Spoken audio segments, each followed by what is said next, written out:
Before there was Hades, before hell, there was a queen who ruled a land where no one returned. Her name was feared across Sumer, Akkad, and Babylon. She is Ereshkigal, queen of Irkalla, the great below.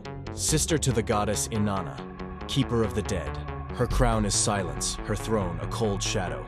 In Mesopotamian myth, the living made offerings to the gods of the sky, but the dead belonged to her. And Ereshkigal, she did not give them back. Ereshkigal's name means Lady of the Great Earth, but she ruled no green fields, only dust and bone. In the oldest Sumerian myths, she was taken to the Underworld by force, carried away to rule over the land of the dead. Unlike many dark deities, she did not seek war or conquest. Her power came from necessity. The Underworld was not evil in Sumerian belief. It was inevitable. Ereshkigal was simply its queen, but her justice was cold, and her mercy rare. Irkalla, the great below, was no place of fire or torment. It was a vast gray city walled in shadow. The gates were guarded by Neti, her loyal servant, and none who passed through ever left. The dead ate clay and drank dirty water. They lived as pale echoes of themselves, cut off from the sun and the gods of heaven. Ereshkigal ruled here on a throne of stone, not as a tyrant, but as the keeper of the cosmic balance. Her crown was iron, her will unshakable. The most famous tale of Ereshkigal is the descent of her sister, Inanna. Inanna, goddess of love and war, came to visit, or perhaps to challenge, her sister's rule. But Ereshkigal knew that the living could not walk free in Irkalla.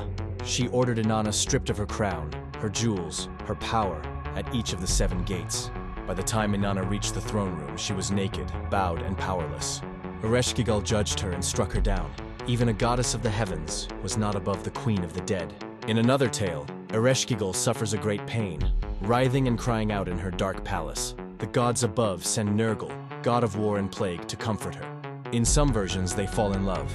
In others, Nergal tries to take her throne. But Ereshkigal is no helpless sovereign. She either seduces him into staying, or forces him to bow and rule beside her. Here we see her dual nature, not only a keeper of the dead, but a goddess of desire and dominance. Ereshkigal was not worshipped like other gods. She had no great temples, only shrines on the edges of cities. People feared to call her name, for fear she might answer.